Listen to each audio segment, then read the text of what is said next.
మీద అక్రమ కేసులు పెడతానంటూ చాలా డైలాగ్స్ చెప్పడం జరిగింది. ఈ విషయంలో నాకు ఒకటే అర్థమవుతుంది. గత కొద్ది రోజులుగా మొన్న 21వ తేదీన మా అధ్యక్షులైన జగన్మోహన్ రెడ్డి గారి బర్త్డే వేడుకలు చాలా ఘనంగా ఈ రాష్ట్రంలో జరిగాయి.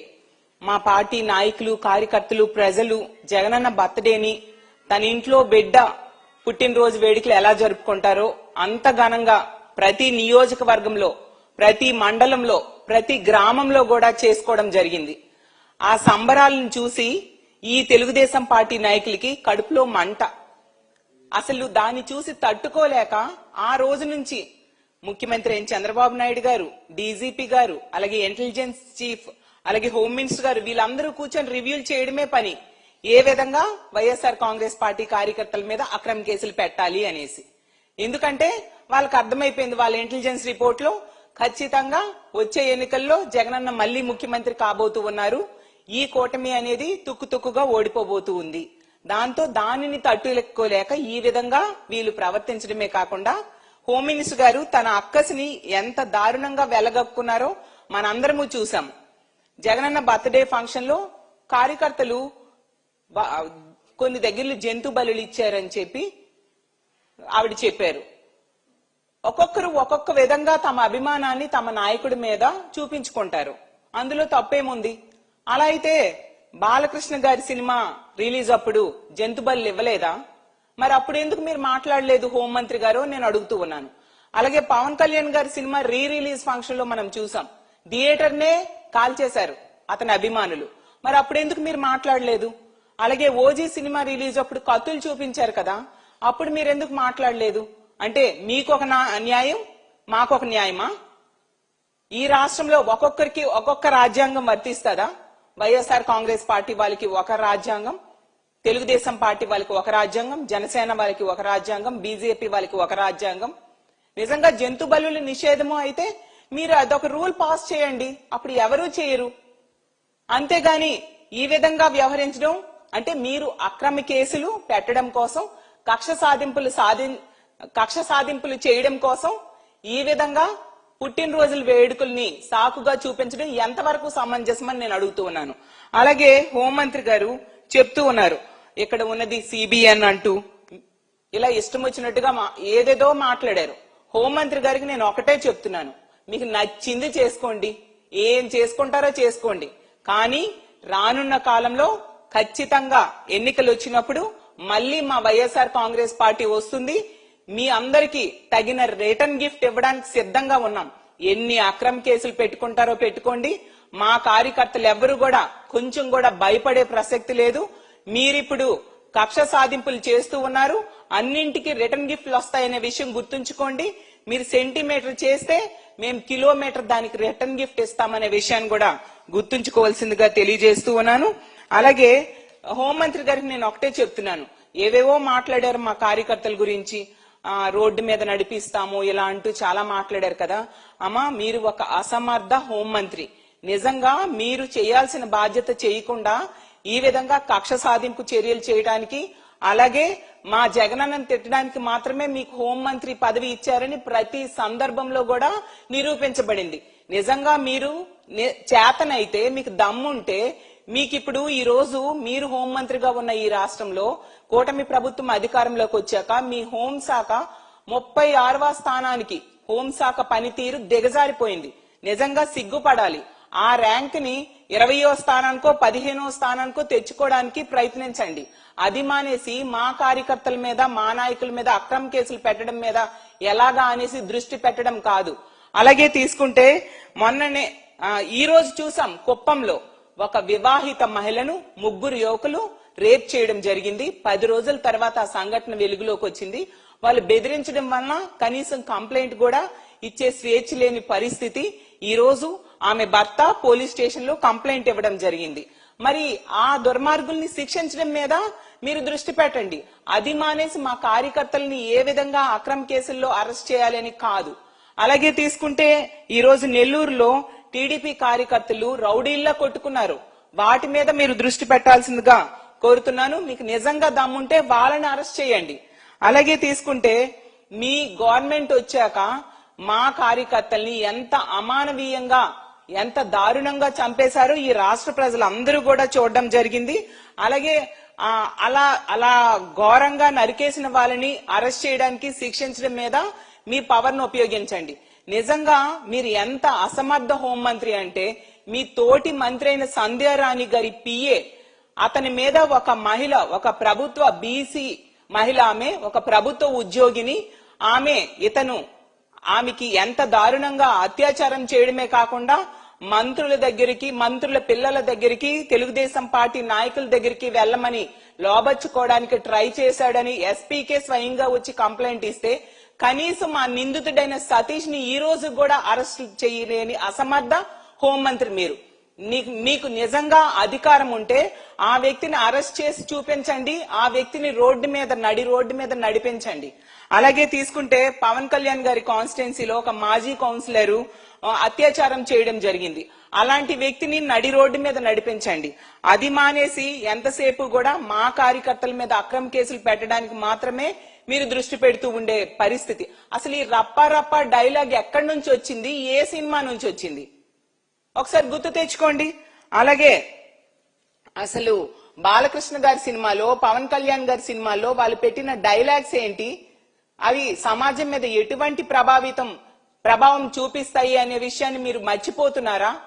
వాటిని కంట్రోల్ చేయడానికి ముందు ప్రయత్నించండి. అసలు 2029 ఎన్నికల తర్వాత మీ అడ్రస్ ఎక్కడుంటుందో ప్రజలు నిర్ణయిస్తారు. ఏ విధంగా మీకు బుద్ధి చెప్పాలో అనే విషయాన్ని కూడా ప్రజలు నిర్ణయిస్తారు. ఖచ్చితంగా మీరు చేస్తున్న తప్పుడు కార్యక్రమాలన్నింటికి కూడా రిటర్న్ గిఫ్ట్ తీసుకోవడానికి సిద్ధంగా ఉండాలని తెలియజేస్తూ ఉన్నాను. అలాగే తీసుకుంటే సైకోలు అంటూ ఇష్టం వచ్చినట్టుగా మాట్లాడారు కదా. అసలు సైకోలు ఎవరమ్మా? మీ ఐటీడీపీ కార్యకర్తలు. ఎందుకంటే ఆ రోజు తీసుకుంటే గీతాంజలి అనే మహిళ తనకి ఇళ్ల పట్టా జగనన్న ఇచ్చారని చెప్పి సంతోషంగా తన ఆనందాన్ని వ్యక్తం చేస్తే ఆమె మీద దారుణంగా ట్రోల్ చేసి ఆమె ఆత్మహత్య చేసుకున్నంత వరకు కూడా వదలలేదు. అలాంటి సైకోలు మీ తెలుగుదేశం పార్టీ కార్యకర్తలు, ఐటీడీపీ కార్యకర్తలు. అలాగే తీసుకుంటే 9 సంవత్సరాల అమ్మాయిని జగనన్న మీద అభిమానం ఈ మధ్యనే చూపిస్తే ఆమె ఎంత దారుణంగా ట్రోల్ చేయడమే కాకుండా తల్లిని కూడా మార్చేశారు. అలాంటి సైకోలు ఉన్న పార్టీ మీ తెలుగుదేశం పార్టీ. ఇలాంటి వాళ్ళని మీరు రక్షిస్తూ మళ్ళీ తిరిగి మా పార్టీ వాళ్ళని అండం ఎంతవరకు సమంజసం అని తెలియజేస్తూ ఉన్నాను. అలాగే కదిరి సంఘటనలో కూడా ఆ రోజు ఆ గర్భిణీ మీద తన్నిన పరిస్థితి మా వైఎస్ఆర్ కాంగ్రెస్ పార్టీ కార్యకర్త కాదు అని అతని కుటుంబ సభ్యులు చెప్పడం జరిగింది. స్వయంగా అతని అక్క కూడా చెప్పడం జరిగింది. అసలు రాయలసీమ ఏరియా అంతటికి ఒకే ఒక జనసేన ఎంపీటీసీ ఉన్నారు, అతను కూడా చెప్పాడు ఆ వ్యక్తి, ఆ గర్భిణిని తనిన వ్యక్తి ఆ జనసేన కార్యకర్త అని చెప్పేసి. మొదట అతనేదో వైఎస్ఆర్ కాంగ్రెస్ పార్టీ కార్యకర్త అని చెప్పి అతన్ని టార్చర్ పెట్టిన మీరు జనసేన కార్యకర్త అని తెలియడంతో దాన్ని కవర్ చేసుకోవడానికి ఈ విధంగా పాటలు పడే పరిస్థితి రాష్ట్ర ప్రజలందరూ కూడా గమనిస్తూ ఉన్నారు. మాట్లాడితే ఇంకో మాట హోంమంత్రి గారు అంటూ ఉన్నారు, తల్లిని చెల్లిని అంటూ. ఇదొక మాట ఈవిడికి అలవాటైపోయింది. ఇలా జగనన్నని వ్యక్తిగతంగా తిట్టడం కోసమే ఈమెకు హోంమంత్రి ఇచ్చారు తప్ప పని చేయడానికి కాదు అనేది చాలా సందర్భాల్లో స్పష్టమైంది. అమ్మా అనిత గారు, మీకు ఒకటే చెప్తున్నాను, మీ ముఖ్యమంత్రి అయిన చంద్రబాబు నాయుడు గారు తన తల్లికి ఎంత ఆస్తి ఇచ్చారు, తన చెల్లెలికి ఎంత ఆస్తి ఇచ్చారో చెప్పాల్సిందిగా కోరుతున్నాను. అలాగే తన హెరిటేజ్ లో తన చెల్లెలికి ఎంత వాటా ఇచ్చారో కూడా చెప్పాల్సిందిగా నేను తెలియజేస్తూ ఉన్నాను. అలాగే తీసుకుంటే జగనన్న తన తల్లికి చెల్లికి ఎంత బాగా చూశారు, మీ చంద్రబాబు నాయుడు గారు తన తల్లికి చెల్లెలికి ఎంత బాగా చూశారో బహిరంగ చర్చకు కూడా మేము సిద్ధంగా ఉన్నామని కూడా తెలియజేస్తూ ఉన్నాను. ఇంకో విషయం అనిత గారు, చంద్రబాబు నాయుడు గారు హైదరాబాద్ లో కొన్ని కోట్లు పెట్టి పెద్ద రాజభవంతిని కట్టారు కదా, కనీసం దాని గృహప్రవేశంకైనా తన తల్లిని చెల్లిని పిలిచి వాళ్ళకి భారీగా కానుకలు ఏమైనా ఇచ్చారా, అదేమైనా ఉందా, అది కూడా మీరు తెలియజేయాల్సిందిగా మిమ్మల్ని అడుగుతూ ఉన్నాను. ఎందుకు ఇలా పచ్చి అబద్ధాలు మాట్లాడుతూ లేని విషయాలను చెప్తూ ప్రజల్ని మభ్య పెట్టడానికి నిత్యం ప్రయత్నిస్తూ ఉంటారు? నాయుడు గారు తన తల్లికి ఎంత ఆస్తి ఇచ్చారు, తన చెల్లెలికి ఎంత ఆస్తి ఇచ్చారో చెప్పాల్సిందిగా కోరుతున్నాను. అలాగే తన హెరిటేజ్ లో తన చెల్లెలికి ఎంత వాటా ఇచ్చారో కూడా చెప్పాల్సిందిగా నేను తెలియజేస్తూ ఉన్నాను. అలాగే తీసుకుంటే జగనన్న తన తల్లికి చెల్లికి ఎంత బాగా చూశారు, మీ చంద్రబాబు నాయుడు గారు తన తల్లికి చెల్లెలికి ఎంత బాగా చూశారో బహిరంగ చర్చకు కూడా మేము సిద్ధంగా ఉన్నామని కూడా తెలియజేస్తూ ఉన్నాను. ఇంకో విషయం అనిత గారు, చంద్రబాబు నాయుడు గారు హైదరాబాద్ లో కొన్ని కోట్లు పెట్టి పెద్ద రాజభవంతిని కట్టారు కదా, కనీసం దాని గృహప్రవేశంకైనా తన తల్లిని చెల్లిని పిలిచి వాళ్ళకి భారీగా కానుకలు ఏమైనా ఇచ్చారా? అదేమైనా ఉందా? అది కూడా మీరు తెలియజేయాల్సిందిగా మిమ్మల్ని అడుగుతూ ఉన్నాను. ఎందుకు ఇలా పచ్చి అబద్ధాలు మాట్లాడుతూ లేని విషయాలను చెప్తూ ప్రజల్ని మభ్య పెట్టడానికి నిత్యం ప్రయత్నిస్తూ ఉంటారు? మీకు ఇచ్చిన బాధ్యత ఏంటి? అసలు మీ కూటమి ప్రభుత్వానికి 164 సీట్లు ప్రజలు ఇచ్చారు. ఈ రోజు శాంతి భద్రతలు గాలి కొదిలేయడం, అలాగే ఇచ్చిన హామీలు ఏ ఒక్కటి నెరవేర్చకపోవడం వలన ప్రజలందరూ కూడా మళ్ళీ వైఎస్ఆర్ కాంగ్రెస్ పార్టీ రావాలి అధికారంలోకి, జగనన్న ముఖ్యమంత్రి కావాలని బలంగా ఈ రోజు కోరుకుంటూ జగనన్న పుట్టినరోజుని ఒక పండగలా జరుపుకున్నారు ఈ రాష్ట్ర వ్యాప్తంగా.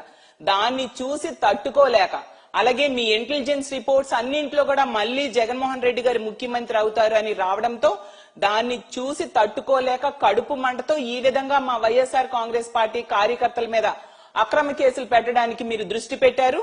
ప్రజలు దీన్ని గమనిస్తూ ఉన్నారు. మనం ఉన్నది ప్రజాస్వామ్య దేశంలో. ప్రజలకి రాజ్యాంగం కొన్ని హక్కులు ఇచ్చింది.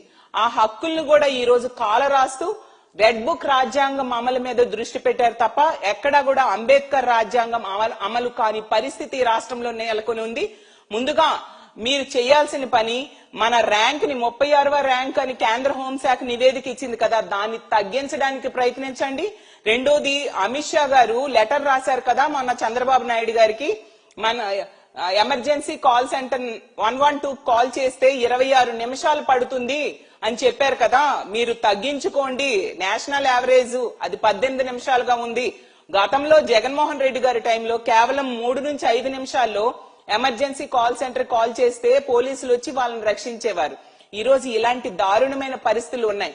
ఆ ఎమర్జెన్సీ కాల్ సెంటర్ కి కాల్ చేస్తే పోలీసులు అటెండ్ అయ్యే టైం ని కూడా తగ్గించుకొని ఈ రాష్ట్రంలో ఉన్న మహిళలకి ప్రజలకి రక్షించడం మీద మీరు దృష్టి పెట్టాల్సిందిగా కోరుతున్నాను. అలాగే మీ చంద్రబాబు నాయుడు గారి సొంత సర్వేలో కూడా మీ హోంశాఖ డీ ఫంక్షనింగ్ అని వచ్చింది. నిజంగా ఇంత దారుణంగా హోంశాఖ బాధ్యతల్ని గాలి కొదిలేసి మా జగనన్నని, జగనన్న కుటుంబ సభ్యుల్ని తిట్టడం మీదే మీరు దృష్టి పెడుతూ ఉన్నారు. ఎప్పటికైనా బుద్ధి తెచ్చుకొని రాష్ట్రంలో శాంతి భద్రతల పరిరక్షణ మీద దృష్టి పెట్టండి అని తెలియజేస్తూ ఉన్నాను. మీరు ఎన్ని అక్రమ కేసులు పెట్టినా మా వైఎస్ఆర్ కాంగ్రెస్ పార్టీ కార్యకర్తలు ఒక ఇంచ్ కూడా భయపడని పరిస్థితి. రానున్న రోజుల్లో మళ్ళీ మా జగనన్నని ముఖ్యమంత్రి చేసుకుంటాం. ఈ రాష్ట్రంలో సుపరిపాలన ఎలా ఉంటుందో కూడా మేము చూపించబోతున్నామని తెలియజేసుకుంటూ సెలవు తీసుకుంటున్నాను.